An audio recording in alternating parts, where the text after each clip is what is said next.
Hi YouTube, Nicole here.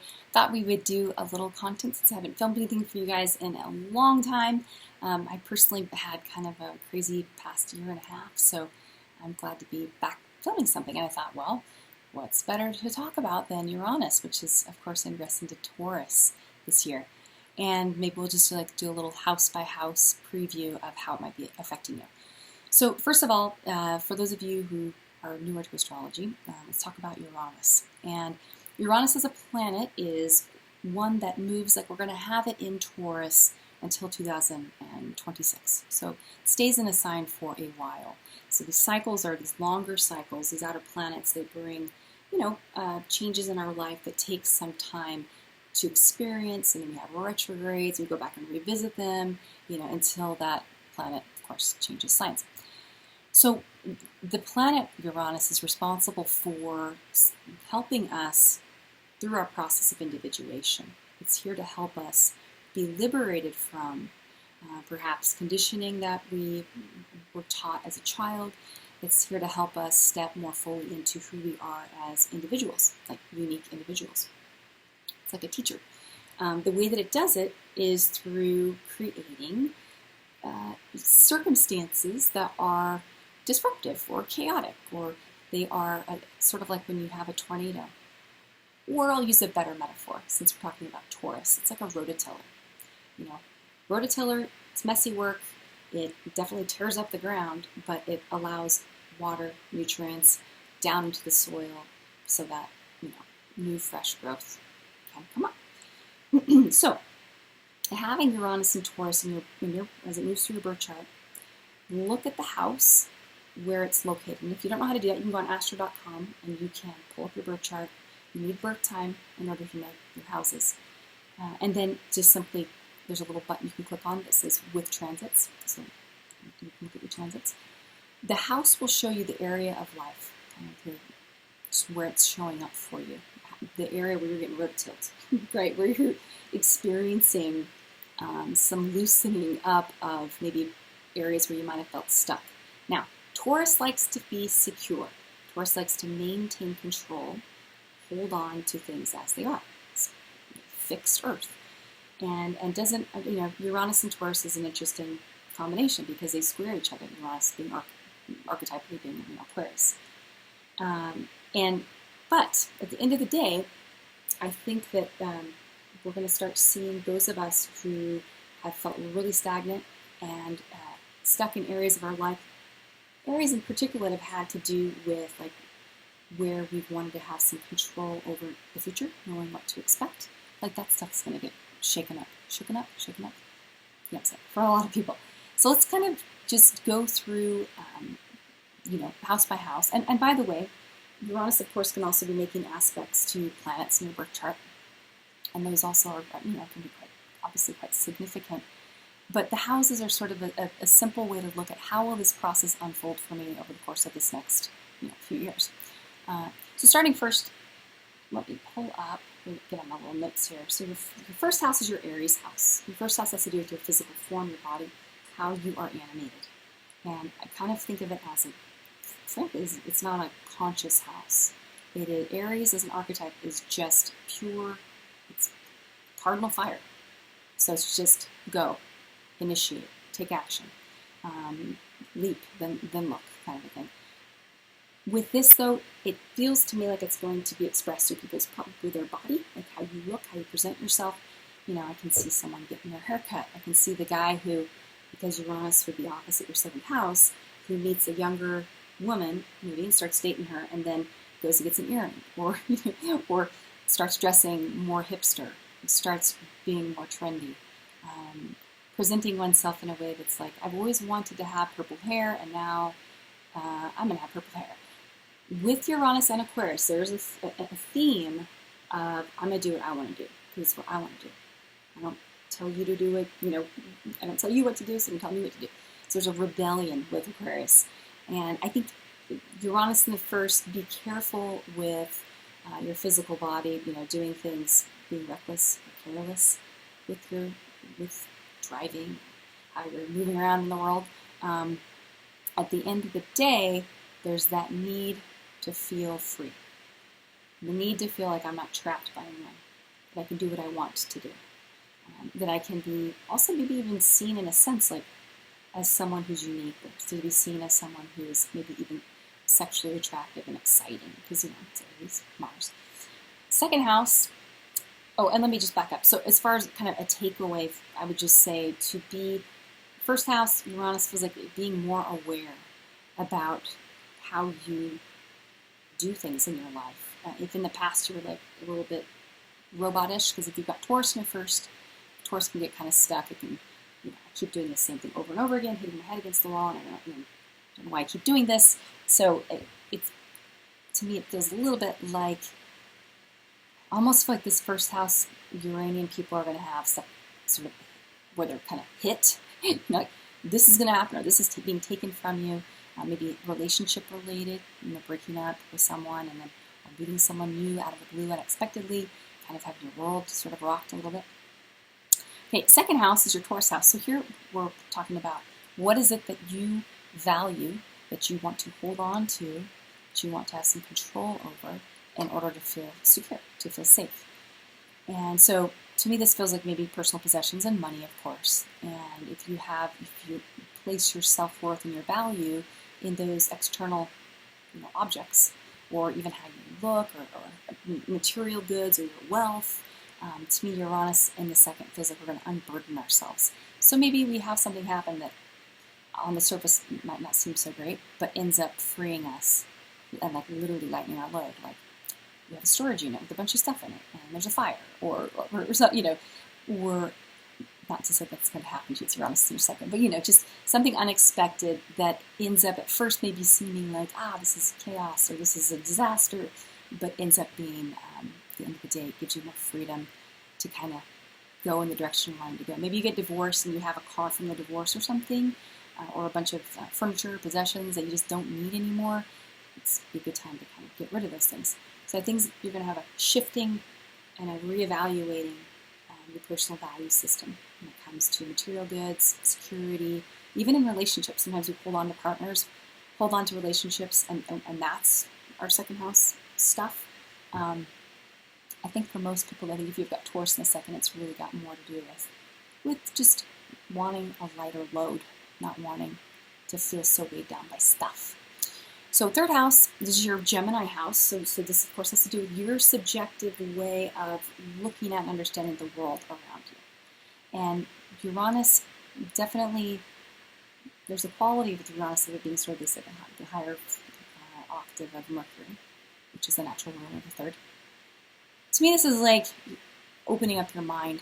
If you've got Taurus in the third, you might sometimes get really stuck thinking in one certain way, and whatever that mentality might be.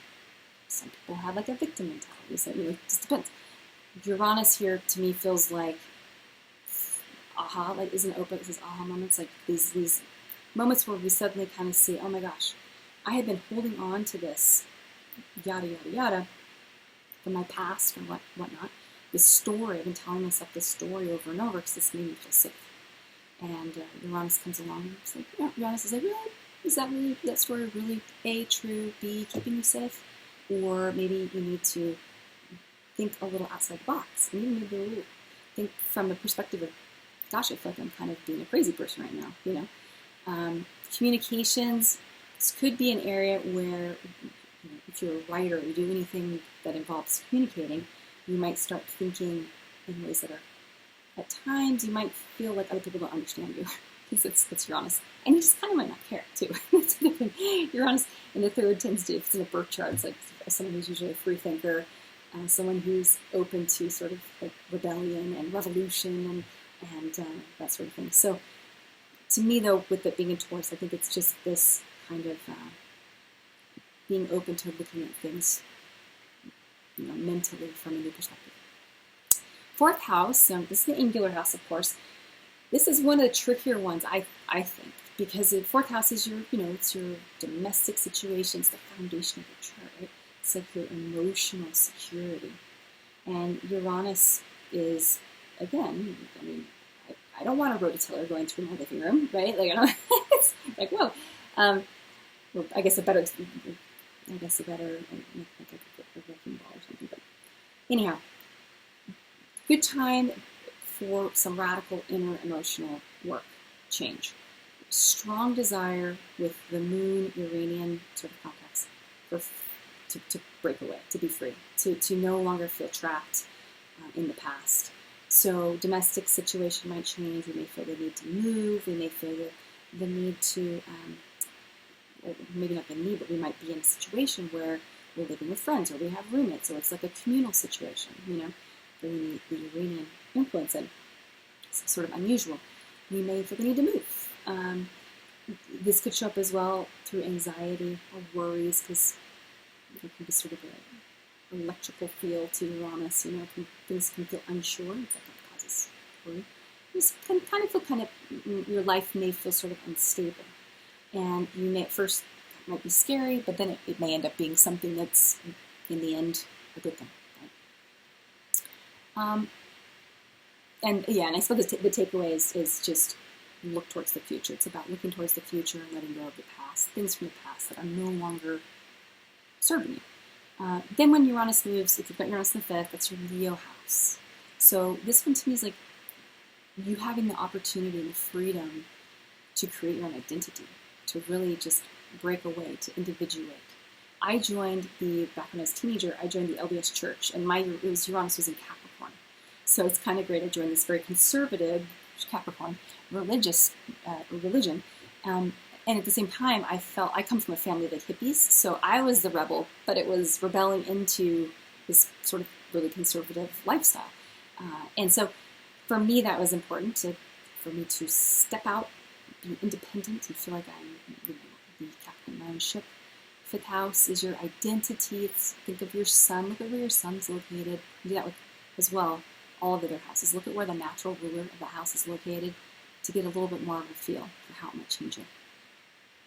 I think also, don't be surprised, it could be a time for identity crisis, a time for personal projects becoming more important for you. Also just sort of needing to do things, again, the way you want to do them and not the way other people are dictating to you. Then we've got the 6th. I'm going to do the 6th house, and then I'm going to stop this, and I'll do a part 2 just because of my computer. So the 6th house is your Virgo house. To me, this feels like we may be in a situation in our life where we have burdens on us or duties, just like you do in adult life. And we may want to have a little bit of freedom about how we're doing our schedule every day. We don't want to be told that we have to, we don't want to be micromanaged. We might switch jobs too. We might find ourselves feeling a little just like, this isn't working for me anymore. I'm not going to do that anymore. Now I'm going to go over here, zigging and zagging. And there could be the tendency for some nervous, again, sort of health issues with your nervous system, or even a breakdown where you're working really hard at your job, but you're really unsatisfied and you just can't do it anymore. You've been stuck in this role, or maybe you go rescue people all the time and you just decide, I'm over it. I don't want to do that anymore. So remember, Uranus is always kind of about, I use my naughty words, but it is kind of the 0 F's given. 0 F's given. And so there's an element of I'm just going to do what I want to do, regardless. And that can create disruption. We move into the 7th house. The 7th house is, of course, your Libra house. How is it that we consciously, socially engage with other people? So Libra is, Venus, in my mind, is a learned planet. You learn how to be with Venus. It's not just instinctive like Mars. So, that's why Venus and Libra, there's a quality of being able to be diplomatic or socially massaged. I think Uranus in the 7th could be, for some people, it could be a breakup. If we're stuck in a relationship pattern that's getting old, it feels like something new and fresh that comes along that opens our eyes. I think a lot of people with Taurus in the 7th, they get stuck either they've been single for forever or they've been in a bad relationship for forever, but they just stay. And Uranus is going to come in and be like, I'm going to introduce you to this new circle of friends. Maybe you meet people on the internet. Maybe you also have some situations where your partner or other people in your life are acting really unpredictable and kind of crazy. You might project, in a sense, your own desire for freedom and for liberation onto your partner. And you might rather than claim your own crazy, you might be like, I'm seeing it in this other person. You might pull people in that are here. I'm going to give you an example. When Uranus was in my 7th, I met a group of friends that were like poets and photographers and artists. It was this little group online. We all had these blogs, and I read so many books that in particular, for a few years with those friends, and just had some amazing sort of eye-opening, mind-blowing experiences. You can, of course, and marriages and relationships will definitely probably undergo some sort of a shift or a change because it's moving you towards, whatever it is you to work on next. If you've got Uranus in the 8th house, this one's, it can tie into your financial activity. There can be, let's say if you're self-employed, there can be, when it moved into mine, it was when we sold our businesses, and, we had made a lot of money when we sold our businesses, and that was sort of an unexpected kind of windfall, I suppose, just because of the timing. It can be a time as well, though, where you might, if you're married, let's say, and you share money or joint resources with someone, you may feel like you're sick of them trying to control those resources, or you feel like you want to have your power back in that area, you want to have your autonomy. You've noticed as well people being accused of having mental or emotional breakdowns, like, oh, she's going crazy, he's going crazy right now. That's common. It's just the need to feel free and to not feel trapped like an animal in a hot car can make people go a little cuckoo birds, right? So breaking commitments, sometimes secrets coming out or having secrets, but those being sort of getting to a place where, like, I don't want to keep secrets anymore. I'm not doing it anymore. I'm done with that. And I want to take back control of my sort of power, of my autonomy. You can also see maybe issues with like non-repayment of loans, a lot of high amount of sort of variability when it comes to any resource that you might own with another person. I think in particular, it just feels like I don't want to do that anymore. I don't, when it's like I don't want to be married and have joint accounts anymore. I don't want to have debt anymore. I don't want to be beholden to anyone in that way. Okay. 9th house is your Sagittarius house. So this feels to me like a time when we're learning about truth. Maybe we're being educated by life itself and having a little aha moment about Uranus and how it teaches by causing maybe us to, in the past, like let's say when it was in the 8th house, maybe you weren't super responsible with your resources. And now when it pops into the 9th house, it's kind of like, oh, ooh, learned my lesson about that, And also it can just be a time of, with what you believe about existence, you may just kind of need to go on a path that's your own. There might be this desire for truth, but it can't come from anywhere else other than from your own experiences. I also think it's a time when authenticity is really important, and I think the need to feel like I'm living a true life, or I'm in my relationships being honest with people, or my path is the one that I'm wanting to follow, not someone else's. So it's kind of like, I also think sort of the student becomes the master, so to speak. It's possible. You may suddenly have answers that you didn't have before. You may have just gotten to a place in your life where you're seeing things in a new light. Okay. Another thing to make note of that I don't know if I mentioned this or not, but in the draconic chart, Uranus is actually in Sagittarius, and it's at the end of Sag. So, I honestly think that for Taurus, I use Ceres as the ruler of Taurus, and I think that there are going to be some things learned about Taurus through Uranus, kind of teaching us what Taurus is really all about. Side note. 10th house, okay, this is your house of Capricorn. So it's all things that have to do with your security in the outer world, career, reputation, sort of how people see you. Kind of makes me think of how people see you that don't really know you, but just, like your reputation. So you might be, with your job itself, you may decide to change jobs, change career. You might decide you want to work for yourself. You might not want to work for the man anymore. You may just be kind of like, I don't want to follow those rules. I don't want to do it that way, the way society says we're supposed to do things. So it could be making money through self-employment. It could also be maybe just desiring, wanting to work on your own. It could tie more directly into Uranus's influenced through technology. So maybe you take on a job where technology is perhaps part of what it is you're doing for work. Most of all, though, it just feels to me like you just don't. Uranus gives bravery in the sense it just makes you not care. So sort of like, I just don't care if what they're thinking about me. I'll take this job and shove it, kind of a thing. You know, I mean, it would depend on the rest of the chart, but definitely possible. It could also be working with strangers. You know, maybe before you worked with clients that you knew or something, and now you're working with total strangers just off the internet or something. All right, 11th house, and this is, of course, Uranus's house. And to me, this one feels a little bit like an excitement and enthusiasm for looking towards the future, and sort of just going after dreams that we have with a lot of hope and a lot of kind of devil-may-care. Like, let's just try and see what happens.